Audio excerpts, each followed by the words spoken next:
I thought it's our my father. It has been lengser ke Prabon. So 27 years ago, the second president lengser ke Prabon, and after 27 years, I don't know if we already move out from that kind of issue, or actually they are still there and still haunted us until now. But yeah, so yeah, maybe you haven't born yet. But today is also a special day because we will talk more about interesting issue. So before that, I want to ask, who lives between the mountain and the sea? Who? All of you?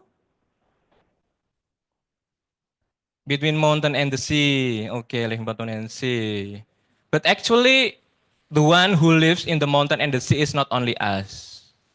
So everybody only just say us, me. But what about the chair? What about the tree? What about the else? Human is the creature who lives between mountain and the sea. But human also the creator who also destroy and disrupt what between mountain and the sea. And interestingly, I know it's not all human, but it is always human. It's not all human, but it's always human. And today we have for the next 90 minutes together with Mbak Arahmaiani, we will explore more about what, who, why, and how the life between mountain and the sea is changing, and how we, human, can brought together art and various scientific disciplines together uh, in an open and creative manner to respond in this changing. And Mbak Arahmaiani is a multimedia whose multimedia artist whose performance addresses wide variety of social topics. If I'm not remember, um, from the militarizations, and then about the issue of the gender in Islam, and also the one is about the environmental. And when I know Mbak Arahmaiani is, I remember that you ever arrested by the Orde Baru. If I'm not mistaken, is 83. I was the child at the time, and I remember that you ever have a death threat from the hardliner Islam.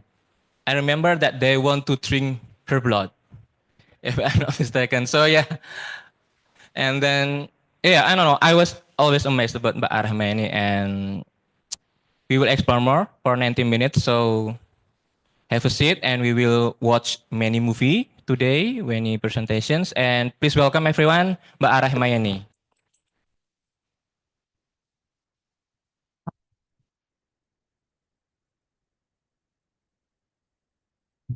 Thank you. Good afternoon, everybody. I'm so happy to be here to share my experience and my artworks as well with all of you. Okay. Yeah, the title is Between the Mountain and the Seas relate to the philosophy of cultural heritage from our ancestor from Nusantara or even Mataram also, Mataram Kuno and Mataram Islam. This is philosophy based on the understanding about the balance of the oppositional power in nature. Which means that we have to have a deep understanding about life when we see something oppositional, not from the simple perspective like binary oppositional kind of system, but understand it deeper so we can then understand about the meaning of life itself, and we can also able to find the so-called a term called middle way. What is middle way? It's a kind of meeting point, yeah, of the oppositional power in the nature, or the balance of it, that make human becoming wise. Okay, that's the kind of philosophy developed since thousands of years ago in Nusantara area. So our ancestor is actually already very wise and have a deep understanding about the meaning of life. Okay, but okay, I try to reinterpret this philosophy within also today's context. Otherwise, if we don't connect it to the situation today, we will see the heritage as just something exotic, or if not, old-fashioned. Okay, maybe I should, if you can help me with this. All right, okay, thank you.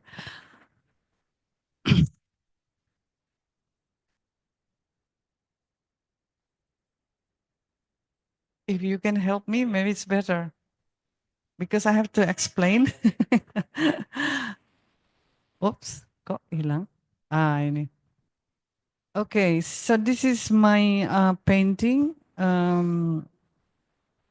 trying to, yes, reinterpret that philosophy within this today's context. So the mountain and the sea within the context of Javanese today, you know, also related to feminine and masculine. And of course, the feminine is related to the sea. That's why there's this Nyai Ratu Kidul, the symbol of the feminine, yeah? That's why I created this painting, this woman standing up on the sea area, and holding the earth. Yeah, this is related, a symbolic kind of expression related to my concern to environment, but of course related to forgotten cultural heritage from our ancestor. Yeah, lagi. This is a more ancient symbol of the balance of oppositional power in nature. Since animist dynamism period, there's this symbol, the so-called Linga Yoni, yeah, representing that principle. You can find it still in some ancient temples here in Java, in Bali, in Sumatra, or ancient sites. Yeah, but I guess a lot of people today in Indonesia don't really understand the meaning of it. I mean, I personally also begin to understand when I got an opportunity to learn about this forgotten cultural heritage. You know where? When I got stranded in Australia, in Sydney, because I had to run from Indonesia during that time, during military regime time, after I was in prison and kicked out from the art school in Bandung, in ITB Bandung. Then in Australia, I met a community of the so-called hippie community. And because I have to work in the market to survive, yeah, you know, everything is very expensive there. So I have to work while studying. Then I got an opportunity to meet the expert of culture. And this community also has their own library. I can access it. So I was so lucky about that. Yeah. Anyway, after 2.5 years, I have the call in my heart. I have to go back. I have to go back to Indonesia and doing research on the temples, ancient temples, and the sites. So I went to these forgotten places, camping there, and yeah, try to learn what about. Okay, this is my interpretation of this symbol. You see that looks like Arabic script, but this is related to Arab Pegon or Arab Gundul or Jawi or Arab Melayu, yeah. this Arabic script, but the system somehow changed and then used for local language, not for Arab language. And then the below part is Palawa script, also somehow the system bit changed originally from India. So what I try to say here is that culture coming from India and Middle East is being acculturated here in this area of the so-called Nusantara. So there should not be conflict or discrimination. That's why we have the principle, the so-called Bhinneka Tunggal Ika, or unity in diversity. I think that's very important and actually also very relevant for today's global system. Yeah. Okay, so from that understanding, I create also the artwork called Memory of Nature, an installation created using natural material. Yeah. At the beginning, it's considered to be weird. What kind of art is that? No, it's it's art. Anyway, at the beginning, I was being called experimental artist. No problem for me. I don't really care. Anyway, this is the format of this installation is based on mandala. It is the format of the Borobudur temple. Have you been to Borobudur temple? I think so, yeah. And the Borobudur temple has meaning. And then later on, I will tell you the story. I got an opportunity, very lucky to learn about this heritage coming from that period of during the Borobudur temple period in Tibetan monastery in India and also in Tibet Plateau. Later, I will tell you the detail. Okay. Yeah, so see, this is the Borobudur temple. I just explain you. Okay, have you been there? For example, you see on these panels, the relief. So the relief is actually, all the relief has to do with the teaching. And in Tibet monastery, the books is still being preserved, complete and being preserved and still being practiced. While in Indonesia or in Nusantara, the last monastery was in Muaro Jambi. It was founded in around 6th century until 12th century. And then after that, the system changed. There's no monastery anymore, but changed to Padepokan, the so-called Padepokan, or in Bali called Pasraman. And the system somehow slightly also changed. I'll tell you the detail about it later on. Anyway, so this is the mandala, is the symbol of universe. So yes, the culture of our ancestor has a deep understanding about the meaning of life and what is also the role of human being, and the connection to nature also is important to be understood. Okay. Okay, so maybe you see also many Buddha statue in Borobudur temple, but after I got a chance to learn the heritage and the teaching, actually the teaching is not only about Buddhism, yeah, but yeah, it's also related to the principle of Bhinneka Tunggal Ika, so Buddhism, Hinduism, and Animism being acculturated, which is, yeah, fantastic.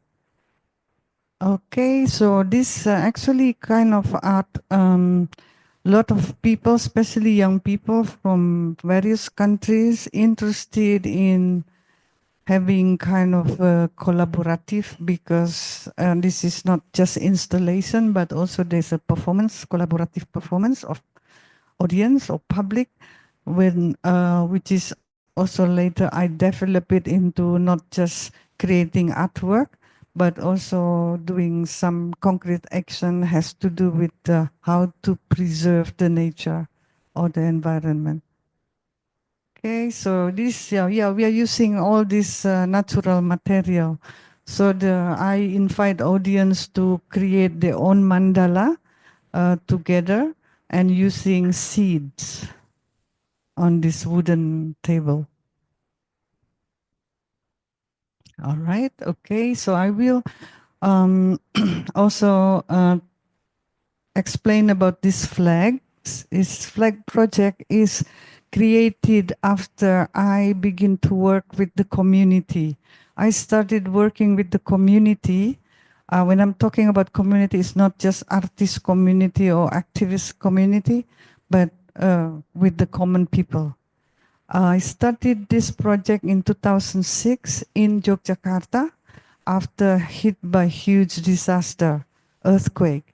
And I began at that time to work with one of the oldest Islamic boarding school called Pesantren Amu Marta, located in Jejeran, Bantul. Okay, and this flag project already going on until, going to many countries and still ongoing until today because there are more and more communities interested in working on this kind of program. Yeah, it has this art kind of work and performance expression, but as I mentioned earlier, it's not just limited to it. The community, I push the community also to deal with the issue of environment and find a solution, the so-called creative solution to the problems. Okay, yeah, this Eloprogo confluence is actually very close to Borobudur Temple. And in ancient time, this place is a place for training for the monks, meditation training for the monks, while the monastery is in Muara Jambi in Sumatra, yeah? But this one is for meditation training. And this is important kind of things because in that principle, you have to explore this, the so-called in Javanese term called rosso, or related to heart, yeah, through this meditation practice. But then also, you have to explore the capacity, ability of logic and rationality, yeah. In the practice that I experienced myself in Tibetan monastery, they have this debating tradition. They can do debating for hours every day.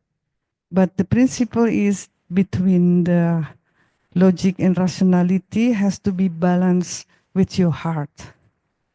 Okay? Okay. So I was lucky I got the chance to study this forgotten cultural heritage because, yeah, before I got stranded in Tibet monastery, I didn't know if this kind of heritage is still being preserved and even being practiced in Tibet monastery because here is already changed. Yeah. Then I got also an opportunity given by the Tibetan, especially the monks or the leaders, the Lama, to also practicing it in Tibet Plateau. Yeah, so I study in Seraje Monastery in India because they also already speak English there. Otherwise, if I have to do it in Tibet Plateau, I have to learn Tibetan language or Pali or Sanskrit, which is like, wow, takes time, too long time. Anyway, so yeah, I got this opportunity to work with the monks as well. You know, Tibet Plateau is also very important area because it's known as Asia Water Tower. All the big rivers in Asia continent headwater are up there.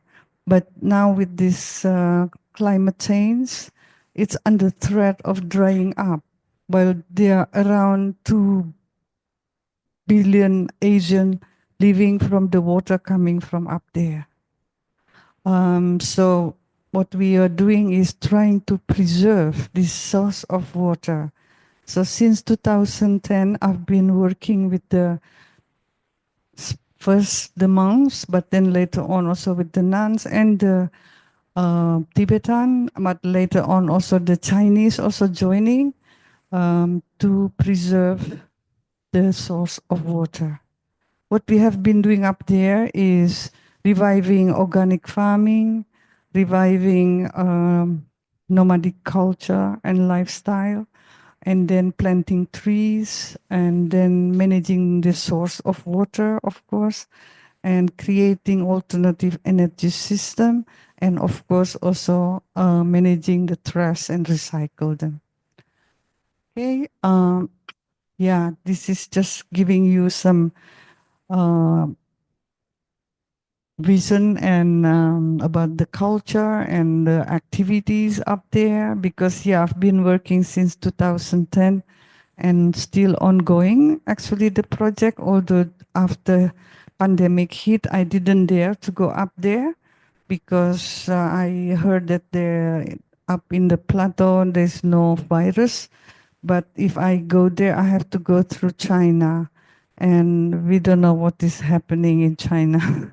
So I didn't want to bring the virus to the plateau, yeah? Okay. This is actually my first team when I have arrived in the plateau and supported by the monks first. And the monk in the middle is my assistant. He's the one who's like helping me managing the projects, yeah? Okay, and this is the one in Seraje Monastery. Oh yeah, looks a bit strange, right? Because I sit among all the bold men, you know. At the beginning, I was also a bit confused. Why they put me in the monastery of monks, not nunneries, yeah? And does this mean that I was a man in the past life? Because they are talking about past life. When I asked the Lama in Tibet Plateau, I met him.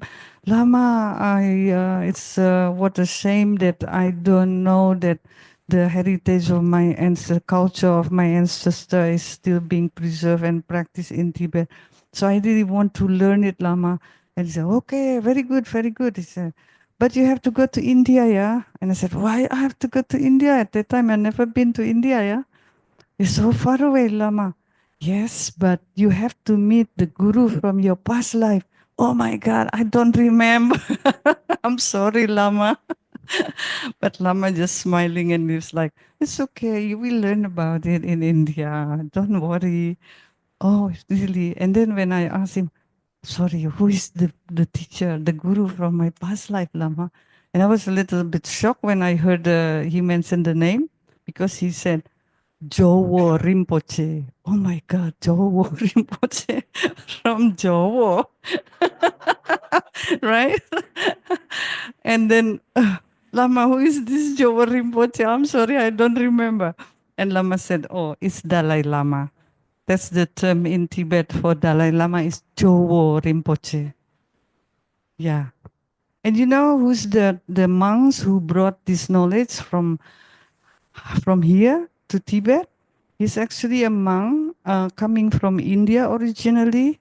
His name is Atisa Dipamkara Srijanana, and he studied here from the local master called Dharmakirti, and for 12 years. And then after that, returning to India, and he also founded a monastery there.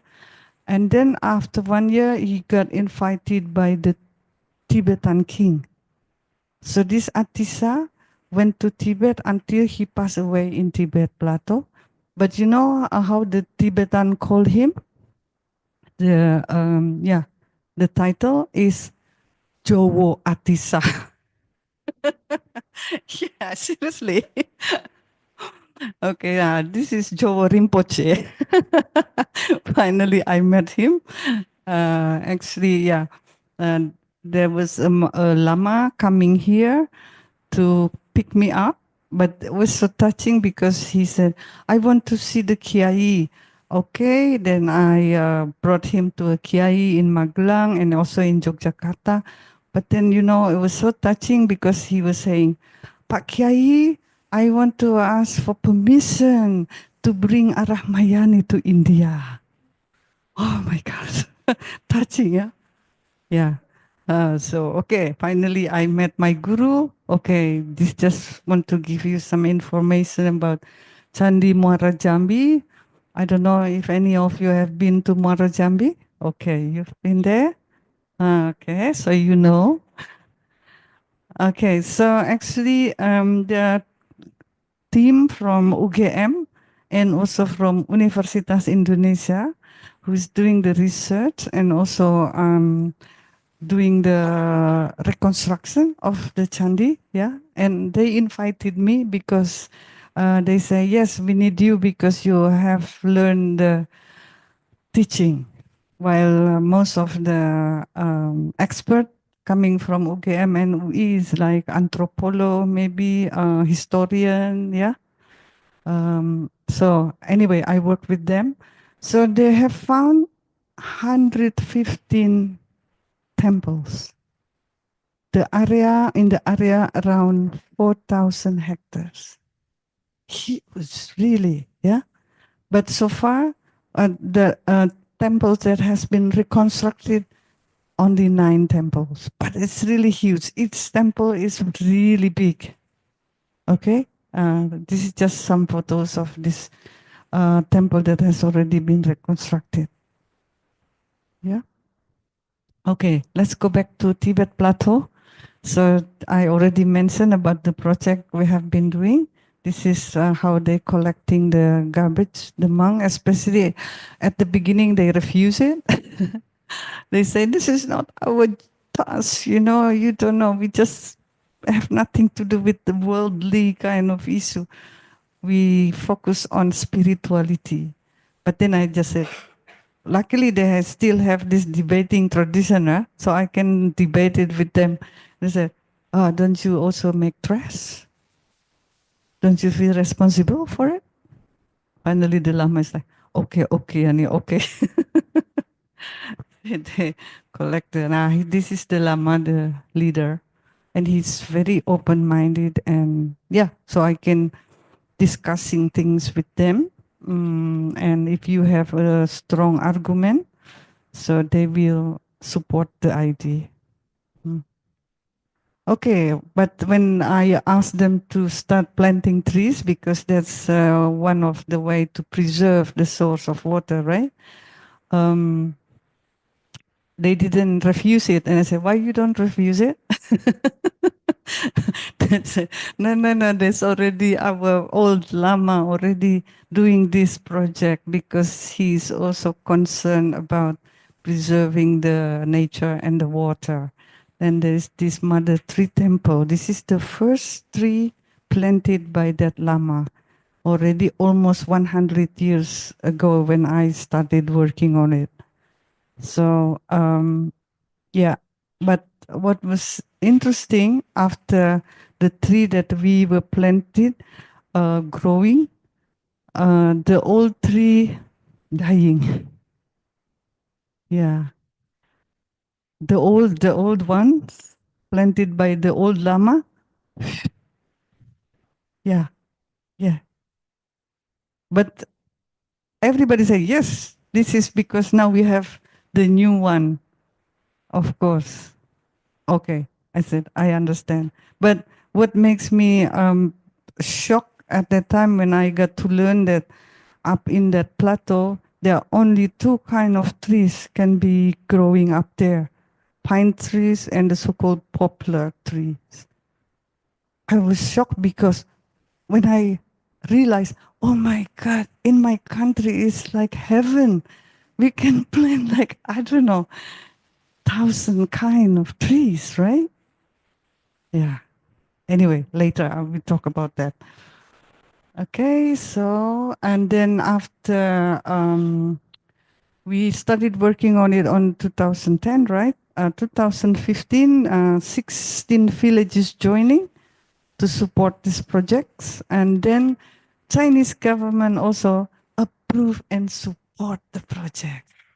And for especially planting trees, or just previous image, see this since 2013 in China, there's the movement of they have the troop of for planting trees to revive the forests. Yeah, from the government, support by the government. So, for example, within the first 5 years, we managed only to plant around 320,000 trees. But from 2015 until 2018, before the pandemic, we planted more than 2 million trees. Yeah. Okay. And then, yeah, this is, I already mentioned about reviving organic farming. Besides on the farm, there's also in the garden of the everybody's like home. When I arrived there first, they just plant the flowers. Then I suggested them, okay, let's grow also, vegetables. And then also I was shocked when I heard, what kind of vegetables we can grow here? Haha, sorry, only two kinds. One is like potato, but small, and the other is like, vegetables like leaves, but also small.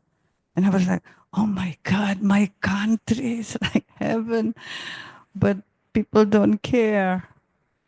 In reality, I'm sorry. Anyway, after we are doing the project, so when I first came, I couldn't see young people because they prefer to go to the city. Yeah, although in the city they just becoming a worker in the factory. Mm? But they think it's modern. If you want to be successful, you have to go to the city. And this is happening here as well, right? Anyway, after we are doing that project, many young people returning back to their village. This is practice of composting to make organic fertilizer. And actually, the guy who teaching them is coming from Jogja, from Bumi Langit Institute. His name is Tantra. Yeah, that's him. Yeah. Okay. Okay, this is Yak Bang. Yak is the buffalo, but it has long hair. Yeah, because they can be very cold up there, I guess. Then they grow the long hair to warm them up. So at that time also it's almost gone disappear, this kind of practice, because no young people want to become a nomad farmer anymore. When I did the interview to an old farmer, he was like crying. My son, they don't want to become farmer anymore. Yeah. But after we started the project and it's running well, so many young people returning back and started farming again. Okay, and then the meeting of the monastic and the lay people also is very important, because before that, there's a kind of distance between the monastic group and the lay people. But I try to bring them together because, when you would care about environment, you have to work together. And finally, they agree. Okay. Okay, so the water project, of course, Yangtze River is very important because it's going to China. And the Chinese government, they have a plan at that time to build the biggest dam in the world. Yeah, in this Yangtze River. I know about these things because 2006 until 2008, I was teaching at Art Academy in Guangzhou. So I got to learn a lot about what is happening in China. But that's also the reason why they give me permission to work up there. Because, yes, some people saying, oh, Chinese government only using you, Yani. It's okay. Everybody can use me, no problem. Because we want to save the, yeah, the environment, which is also saving all the beings, right? Okay, so yeah, the source of water, of course, is very important. And also this becoming alternative energy system as well, besides the sun, right? That's what we developed there. And of course, solar panel, China is the biggest company of solar panel. Even in Germany, I've been working and teaching there, right? It's a company to producing solar panel. They got bankrupt because they cannot compete with the Chinese system. Seriously. Okay. Oh, this is that little boy. Um, they said that he used to be my son in the past life. Okay, I don't remember, but anyway, he's becoming a good friend of mine. Actually, now he's already becoming a lama, and he's very tall now, like this. Yeah. Okay. Lusong Lima is name. Okay. So this Jawi version of Flag Project. Yeah, as I mentioned earlier, I've been working with the community, right, since 2006. So, and actually, it's not only in Indonesia, also in many countries, Australia, Singapore, Malaysia, Thailand, China, and then in Europe, Netherlands, of course, Germany, Czechoslovakia, Turkey, but on Canada and also in United States. But now I'm going to focus on the project that has to do with Nusantara, has to do with Indonesian culture, to remind ourselves about this forgotten cultural heritage. Okay, this is Kiai Jawis Masruri, the leader of the Pesantren Amu Marta. Actually, he just received the uh, award from the Kraton recently. Okay. And then Sakti Muda Organic Farm School is led by Gus Komar, also from Nahdlatul Ulama. So many young people now interested in doing this organic farming here in Jogja. So they really enthusiastic about how to change the system from non-organic system, this being introduced during the military regime time, right? But many young people now is like, let's change it because this is terrible. It's not healthy, the food being produced from that product, but also destroying the environment. Yeah, polluting the water, polluting the soil. Dangerous, actually. And then Bumi Langit Institute, this is the first permaculture school in Yogyakarta, already starting around 20 years ago. And this is also like my family because I've been working together since a long, long time ago with the leader of Bumi Langit, Pak Iskandar Waworuntu. But now his son, Krishna Waworuntu, changed his position because he's getting too old, I guess. But still, okay, this is Krishna.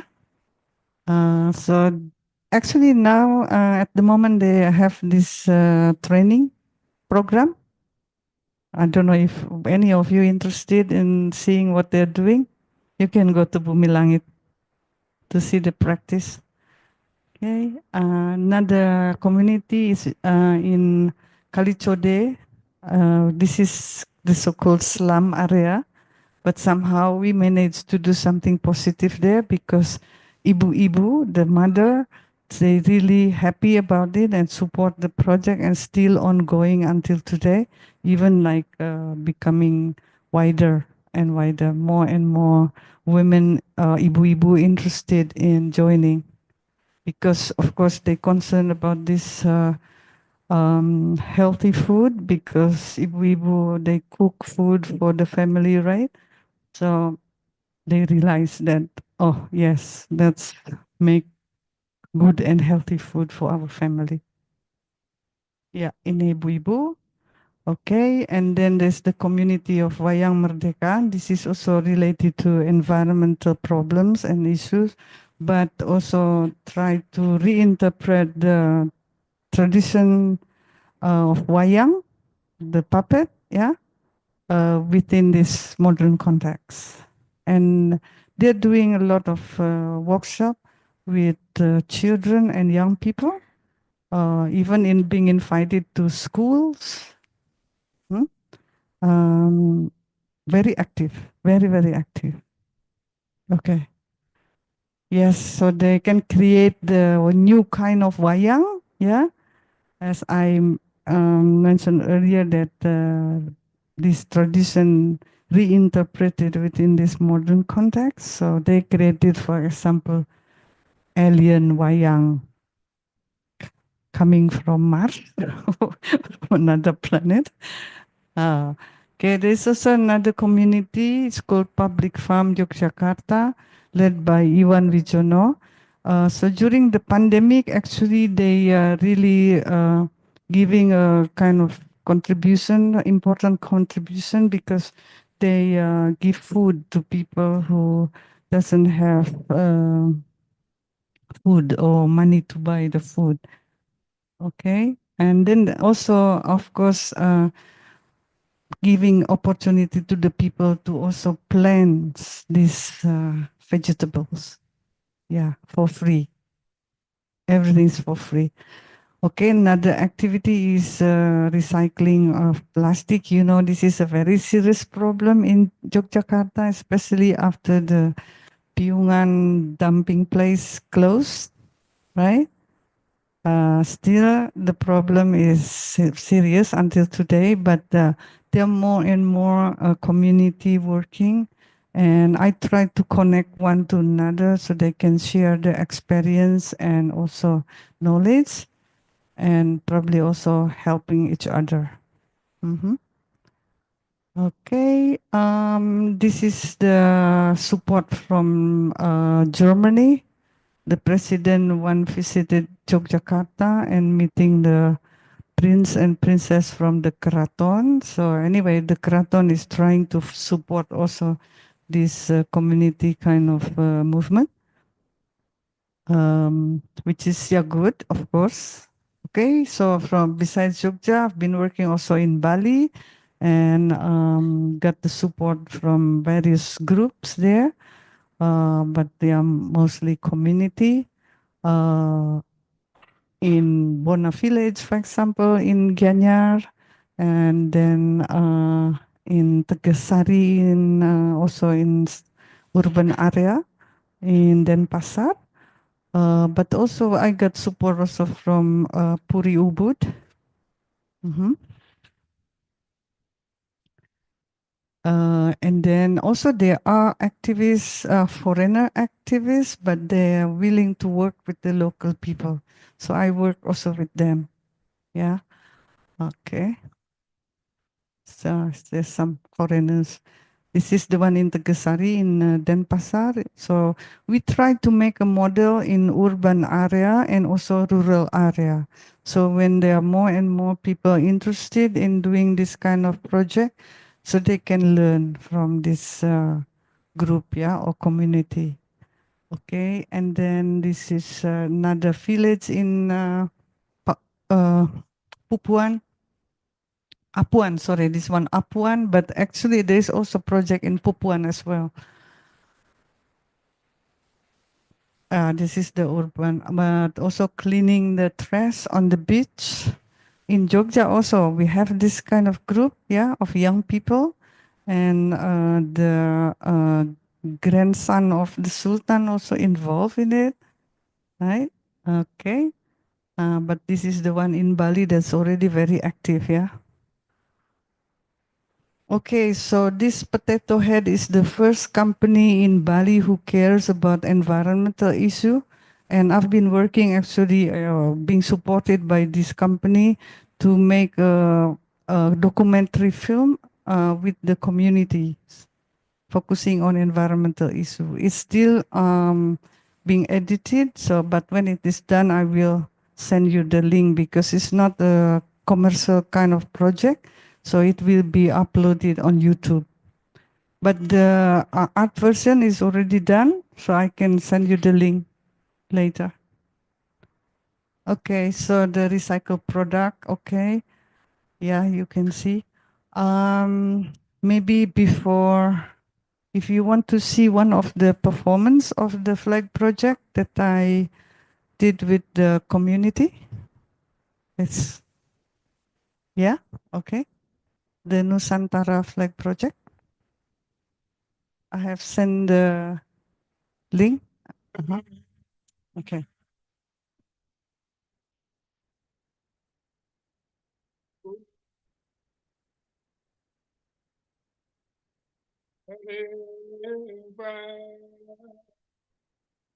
So Nusantara flag project, you can see the keywords on the flags.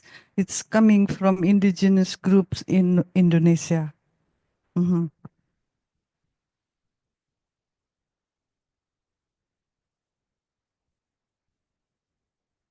Okay. Ah, good.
simple thumb trick discovered by NASA scientists could be the key to reversing memory decline. Here's how it works. You probably heard that as you age.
Rasa dimuh batun baingi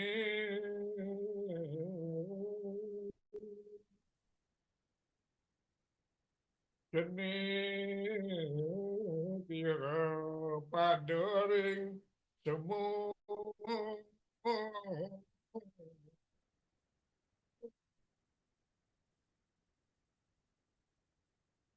Yan bener baik hari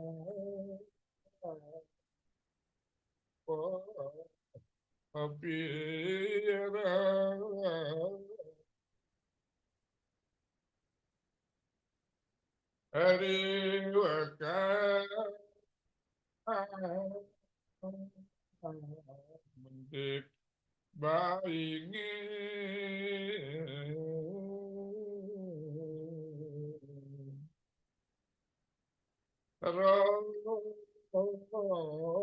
mengerbu dan di pangetesan jaga Okay. Okay. Thank you. Yeah. So, nyalakan. Mhm.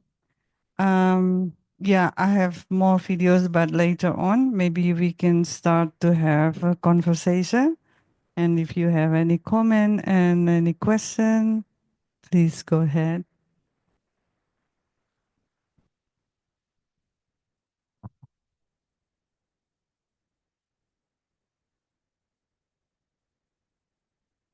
I think it's amazing work. This is Thank my you. second time listening to your talk, Ibu. Musik punya berbagai playlist bebas iklan khusus untuk pendengaran. Dan jemarimu. Beautiful, beautiful presence. Yeah, so I believe that photo talks, like, seeing the photos, and I can imagine there are just so many stories and insight in the photo. And I'm wondering, I'm coming from media studies, and as I see that there is like anthropology approach in your photograph, and I was just wondering, like, when you are taking a photo, do you have like any idea of I want people to know something from my photo?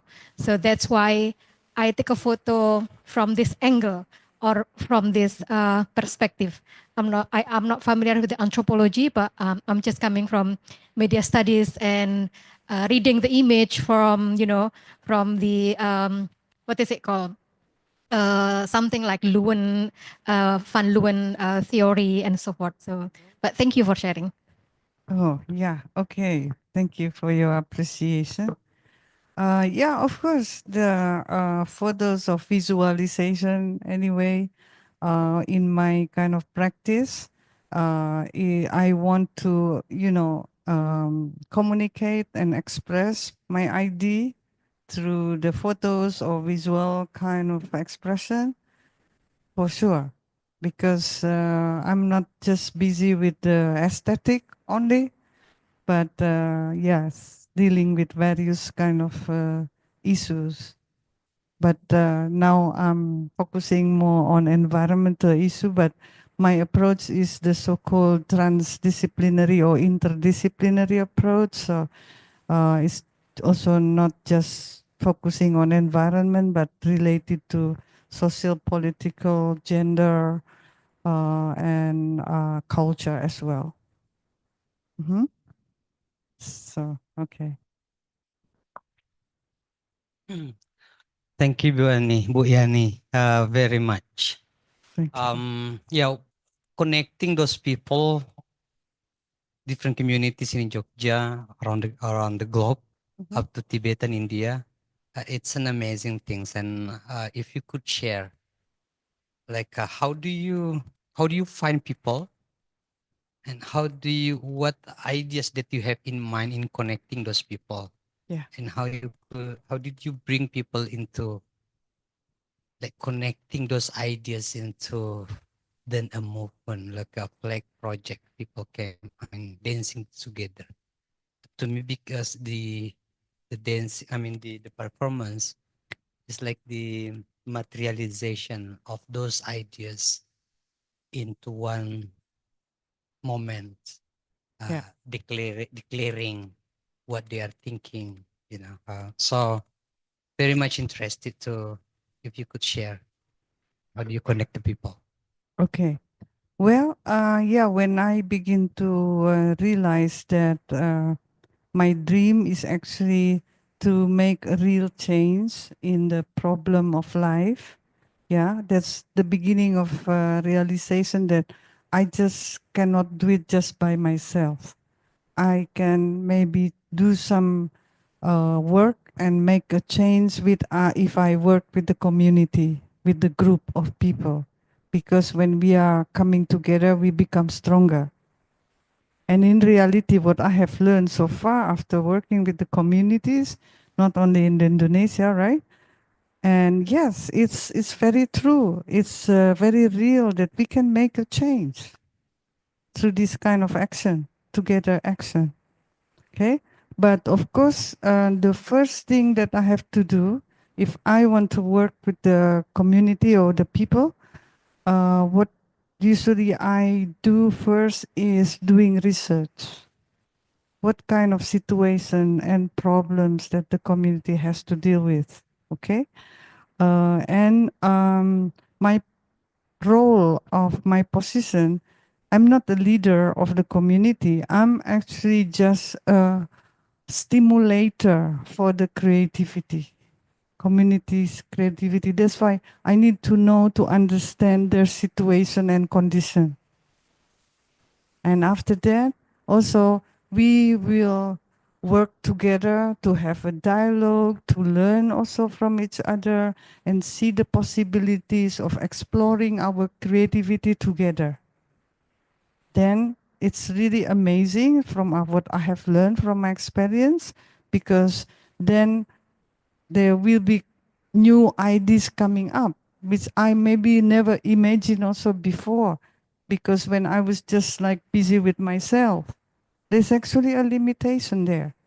But when we work together, then you can be amazed because, wow, there's something that I never imagined that could happen, could come up, as we communicate together with each other and explore possibilities. Yeah. So that's why I continue working on this community-based kind of so-called art project until today. And there are more and more groups or community interested in working on this kind of project from all over the world. I think a lot of young people today are worried about the climate change, environmental situation, and they are aware that they have to do something together. I think that's what I have learned so far. Clear enough? Or there's more? If I could follow up to that, Sure. thank you very much. Yeah, in addition to the hard work of connecting people, the issues that you are dealing with, environments and climate change, is also a very hard topic, a very hard issues, very difficult things to deal with. But learning from, as you just said, yeah, learning from those people or from your work, um, you said that they are also concerns about the global warming, and they need to do things in response to it. From your work, like the field work that you're doing with the people, what would be the most challenges that you face in facing the environmental, the ecological crisis, like based on the people that you work with? Yeah. Learning from their struggle, what they have been doing, are they optimistic, to what they are doing? And so, do you have something like this is the most challenging Sure. that we are facing as a community development? That we are trying to do, that we are going to face when we do on these issues. Okay. Yes, of course, this is not something easy, for sure. But with the kind of communication, open communication, dialogue, and we build the system of trust among each other. This is very important. Because if we don't trust each other, it's impossible to make this kind of system. Okay? So to build trust among each other, of course, we have to be honest. Yeah. And then also another important issue is how can we create a system of independence? So from what I have learned so far, if the community able to create to make a system independently, I mean also financially, it's coming from their contribution. This is actually better way, because after they are able to do that and make a real kind of action, they will be proud of what they're doing and they want to continue. And then after that, if there are people from the elite, the above, or corporation want to work with the community, yes, they'll have a project, right? If the people already have the system, their own system, they are strong and cannot be dictated by the people from above. So if the people want to work with us and then, okay, you want to contribute what? Money? Okay. The system is already ready. Yeah. So this is very important for the community to be able to create independent system. The so-called bottom-up strategy. Because you know what happened to the top-down strategy, not only in Indonesia. I noticed that happen in various countries, because when the elite in power, you know, have everything and they dictate people to do whatever they want them to do, usually it's just a project.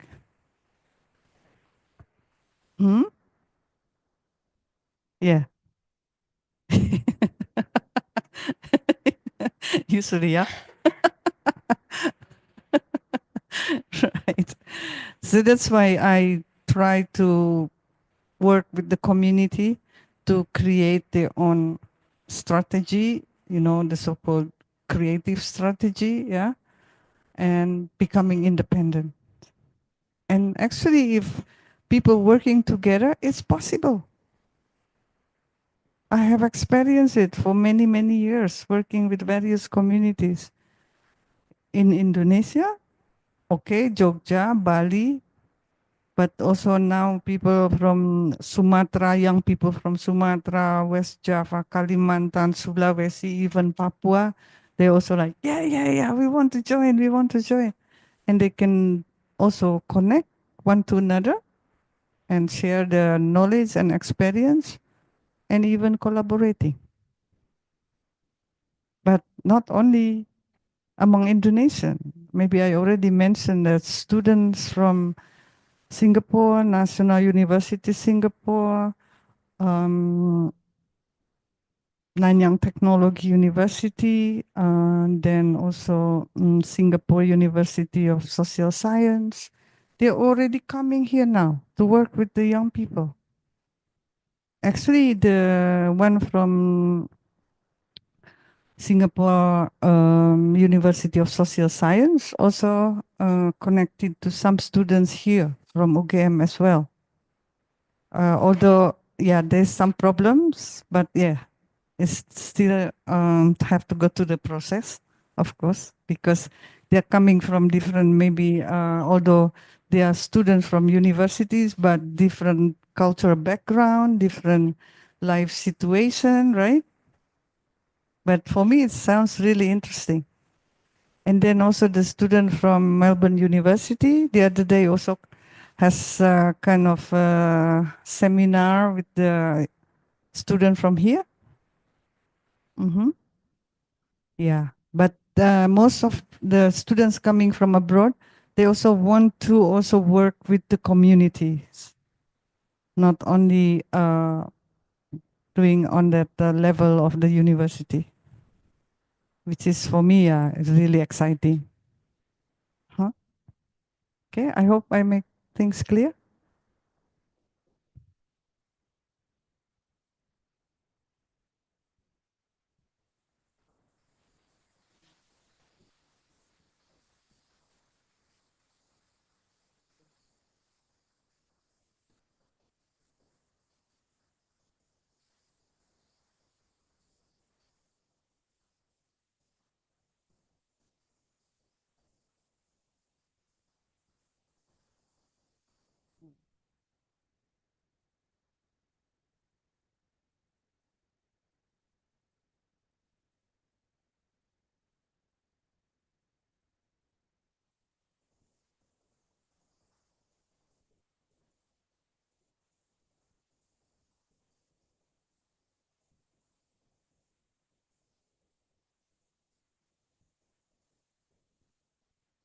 Yeah. To basically, it's the idea is about empowering the community, because then it can balance the power of the up there, right? And with this kind of approach, also, we don't need to be entrapped in the normal political kind of strategy. For example, like protesting, going on the street. Okay, you can do that if you want to do it. Yeah, of course, with the risks and the consequences. But with this kind of approach, we try to develop a creative strategy.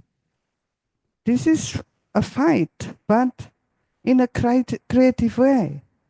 So, for example, by creating the kind of food sovereignty system, for example, this is actually also a kind of fighting strategy.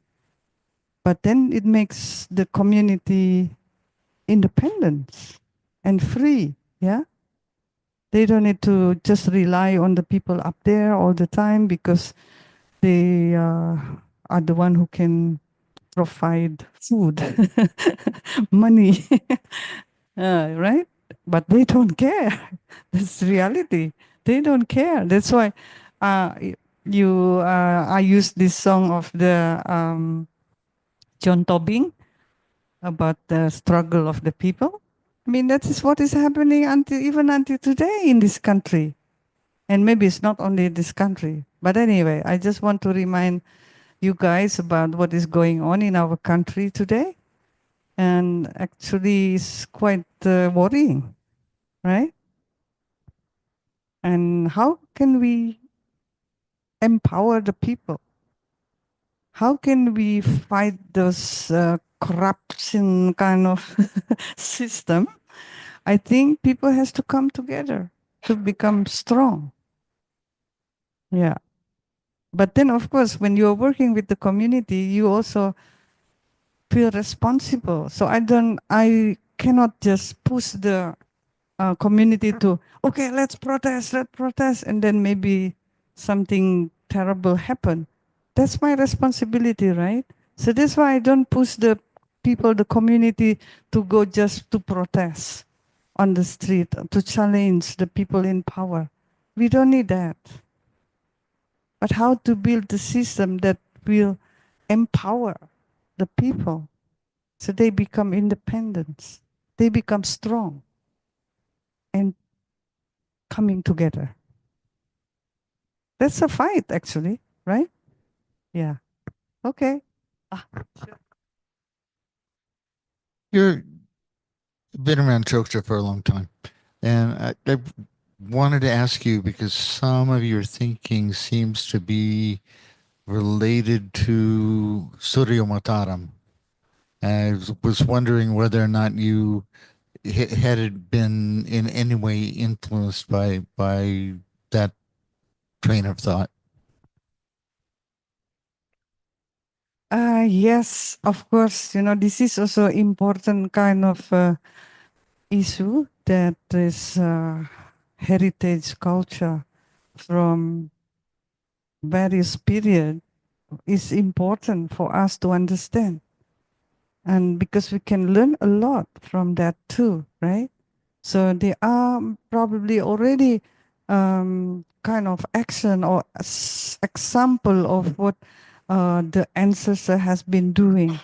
No matter what is the label, can be Hindu, can be Buddhist, can be Islam. For me, it doesn't really matter. When they are doing something good, something positive, we should not forgotten that.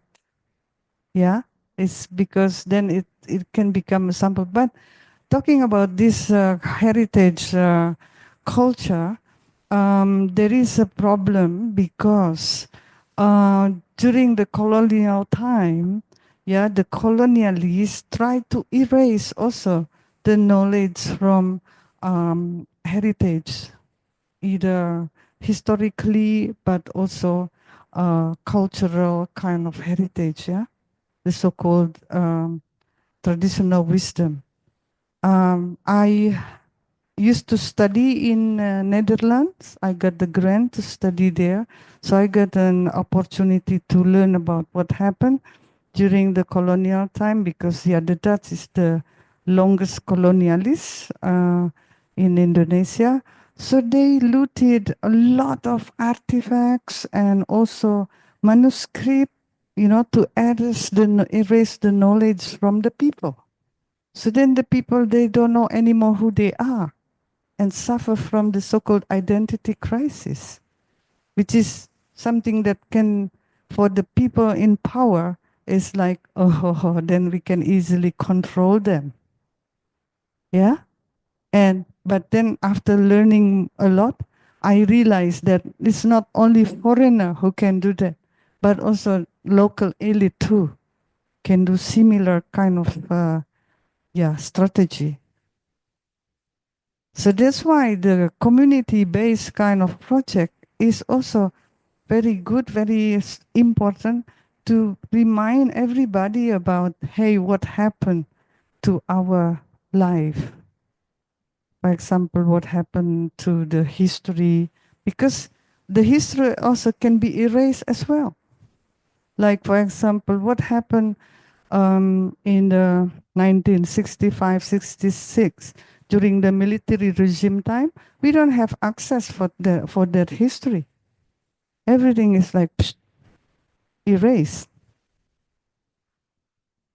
Yeah, so if you mention something that has to do with the struggle of the Javanese ancestor, of course, there's a lot of things that we need to learn and to know. Otherwise, we are like blinded. And even then, we don't know who we are anymore. And something happened, usually becoming really sad situation. Yeah, I hope I respond properly. Okay.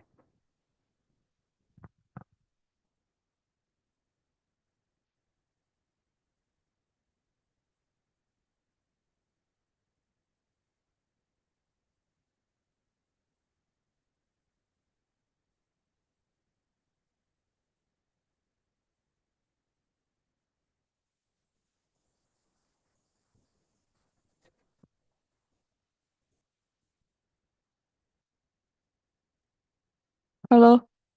Sorry. Yeah, my name is Mara. Actually, I'm from tourism studies. Yeah, in the upstairs, lantai 4.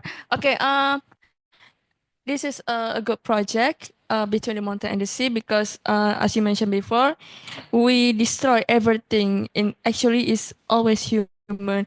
So actually, there's a lot of people asking the same thing, but I want to ask this specific thing. What do you expect in the future for what you're doing now? Because I saw that video, a lot of flag mentioned some of words, the beautiful words from uh, around Indonesia words, especially Ahimsa, because I thought first time Ahimsa is one of my lecturer's name, Professor Hedi Sri Ahimsa. Yeah, because I thought it's my professor name, like why I mentioned, but oh yeah, it's a Sekata's name. So yeah, actually I just want to ask, what do you expect from your project now for the future? That's it. Thank you. Okay. Yeah, well, this performance is one of the expression, of this community-based kind of project. But yes, there's another things that the community has been doing also. What do I expect from this is actually, after working with many communities in many countries, also I try to connect one to another to then they can collaborate. Because when we are talking about building the better future, better and safe future, we have to work together. Yeah, it's very obvious that yes, we have to come together. Okay, and what do I expect for the future? Of course, a better future. Especially for the coming generation. I have a daughter, I have a granddaughter. I'm also thinking about, what about their future? But then, of course, we have to do something. We have to do a real kind of thing. Yeah. Excuse me. I mean, I don't know what happened here in UGM, but there are some university. They just only talking, and discussing, right? Talk. Yeah, not walking and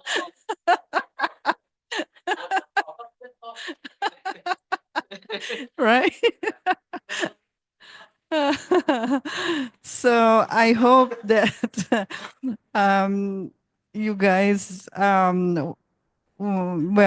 would like to go down, because the university is like up there, and work with the people, because if we want to build the future, the better future, we really have to do concrete kind of action. Yeah, especially with this threat of environmental destruction. We cannot just talk the talk.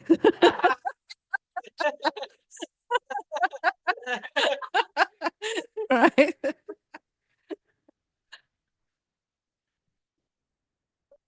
Okay. Thank you, Mbak. Let me introduce. My name is Afkar, and from CRCS student. It is interesting presentation about how you about your practice is referred also to the philosophy, ancient philosophy in Nusantara, mostly more referred to more referred to Japanese, also the Buddhism, and many and also concerning the balance of the masculine and feminine. You mentioned about this the sea as the symbol of the feminine and the mountain as the symbol for the masculine. And after what you after the presentation, after you told us about your experience, the journey that you have done from the Tibet Plateau to the flag project, Nusantara flag project. I'm more looking at I from the presentation is more like a mountain aspect, masculine aspect. I know that you mentioned about how the beach clean project, but the knowledge you got is mostly from the people from the highland, from the plateau. Uh, in the problem is in mostly in Indonesia, especially in for conservation process, is mostly terrestrial centric and more for more forget about the condition of the marine itself, how the marine community has the paradigm. I would like I want to more dig about to dig up your maybe your experience or maybe your concerns about the how the knowledge uh, production knowledge from the marine or the shore communities. Just that. Thank you. Yeah, okay. Yes, you're right. So I've been working up in the mountain, the Himalaya area, right? And it's quite successful after lots of people, I mean, most of people supporting that project up there, including Chinese government. Okay, after that project done, I mean, successfully done, I was, of course, like, hey, what about the sea? And this is actually my country where I was born. So that's the reason why I returned back to Yogyakarta since 2 years ago, because also I got the kind of support from Keraton Jogja, because they want to focus also on that kind of issue, how to preserve the sea kind of area. Yeah.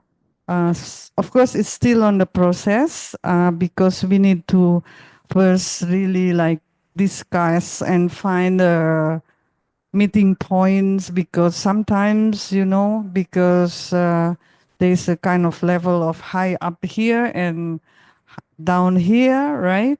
But I usually becoming the bridge, so I have to um, communicate this side and that side so they can come to a kind of agreement.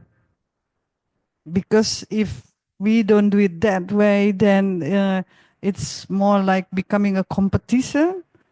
And of course, the people up there say, yeah, we are the one who can decide what you can do. But if we really want to do something positive together, we have to respect each other. And yeah, actually, actually a democratic system is based on that kind of way, right? But you know what happened? Although this country called a democracy country after 1998, but the practice is, I don't know. You can tell me what the actually going on. Yeah. So of course we need a kind of dialogue, communication first, yeah, and then build the trust among each other. But I think Jogja has this potential, because the people from the high level, they're quite open-minded, especially the coming sultana. She's a woman, she's also a feminist, so, and I would like to work with her. Sorry, guys.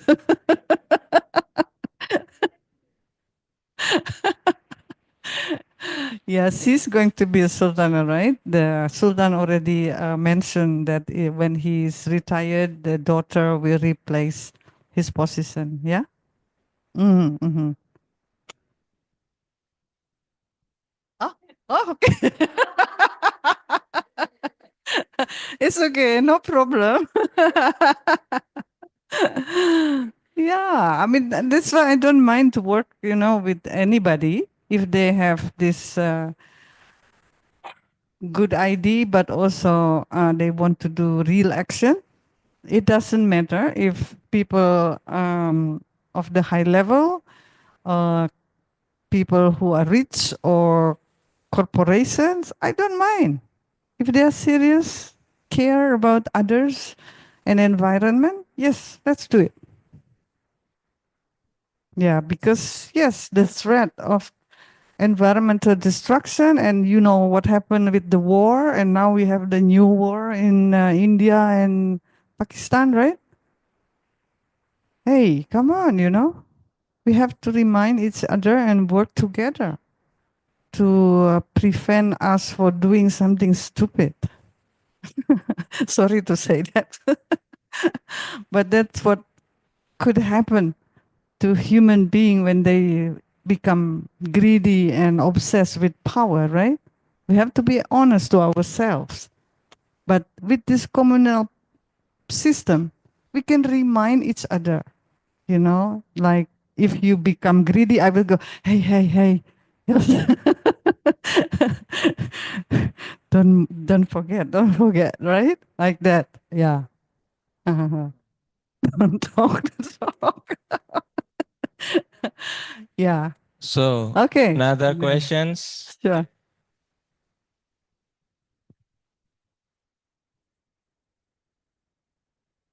Okay, my name is Kliwon from undergraduate philosophy program. Your story is interesting, and what you do with community empowering project and etc.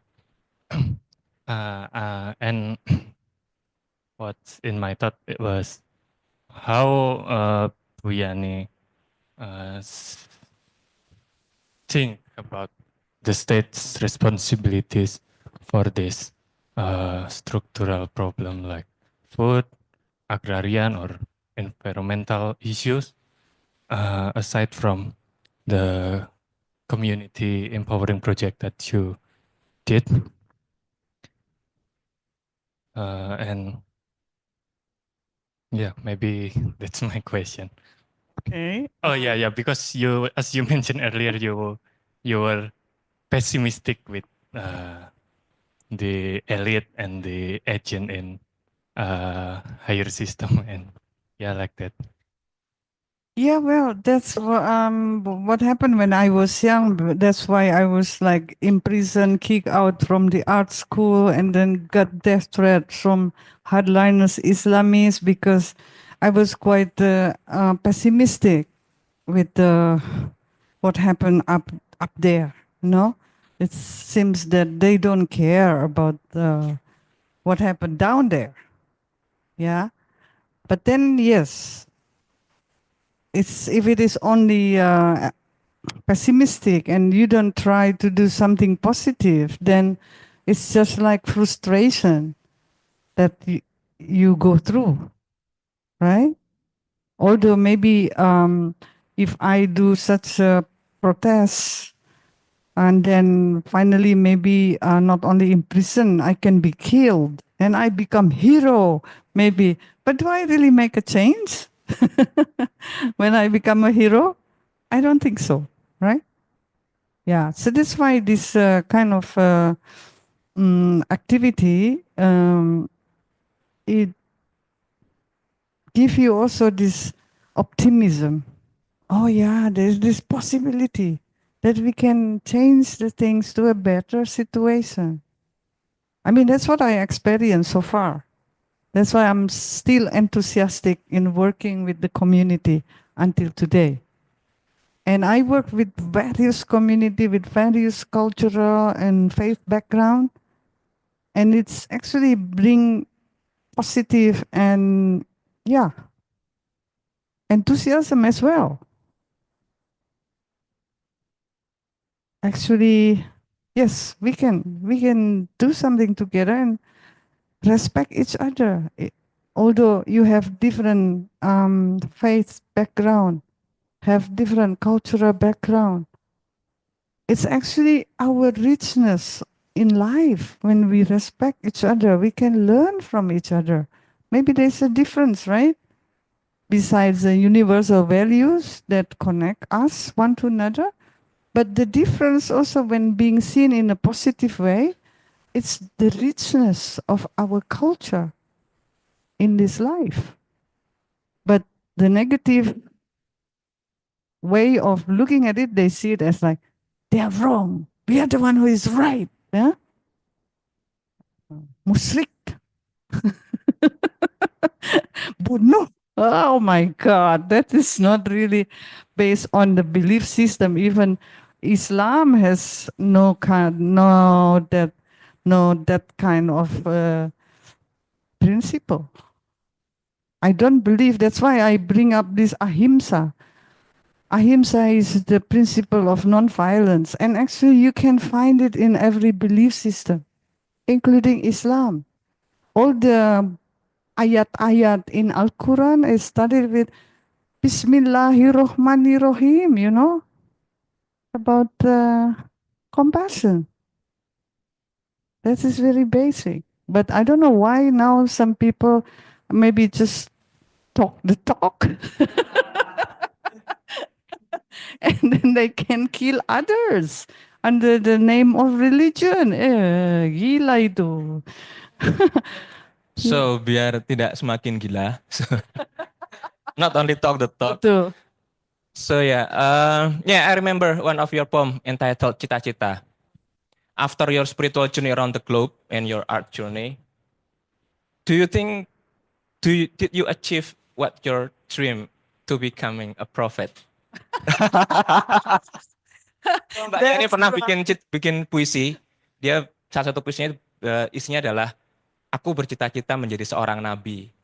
So I asked her, after your journey, did you achieve your dream Actually, to become a prophet? Yes, that was coming from the experience when I was a kid. There was a family gathering, and then my auntie and my uncle, they were there, right? And then asking me, hey, what will become of you when you grow up?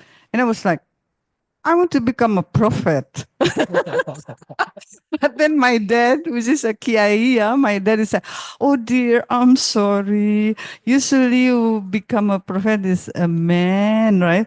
And I was angry like, Papa, that's unfair. That's why. What? Can you recite the poetry if you still remember? No, I don't bring the book. Actually, it's in my book. Yeah, it's been published actually Yeah. in a book. Dan bercita-cita kalau punya laki-laki adalah laki-laki yang bercita-cita menjadi Tuhan. Nah, itu kalau jadi nabi, nanti laki-lakinya harus yang jadi Tuhan.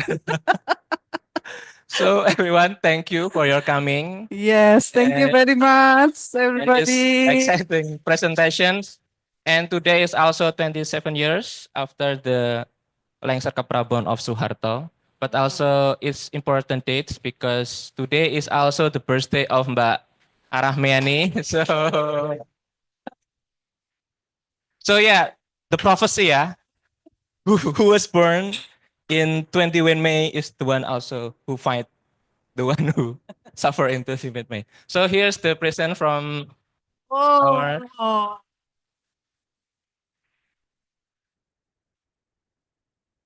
yeah. So this is the peace lily. Why we choose peace lily is because it's about the peace. But actually, Mbak Ida just found that in market, something like that. Not so many philosophic, but it's their prophecy. So they meet each other. So yeah, thank you very much. And also this one is also from us to you, souvenir to remind that yeah. Please Mas Ancu. Sama-sama gondrong Mas Ancu. Sama gondrong. Ya.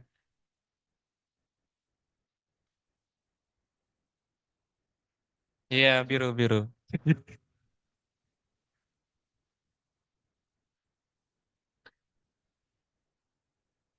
Birthday to you. Iya. Ya banyak banyak hadiahnya terlalu banyak, banyak ini.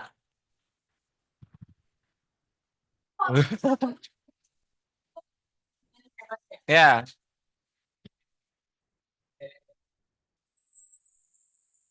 Happy birthday to you. Happy birthday, happy birthday, happy birthday to you. Yeah. Ya, panjang umur perjuangan ya.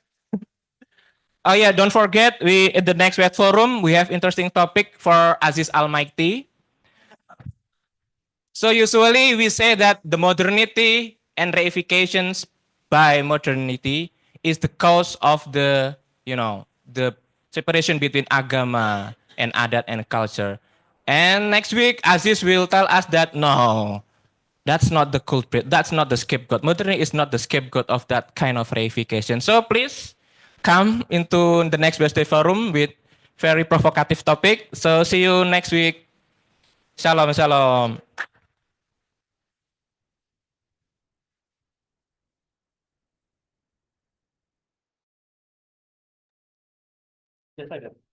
Ya.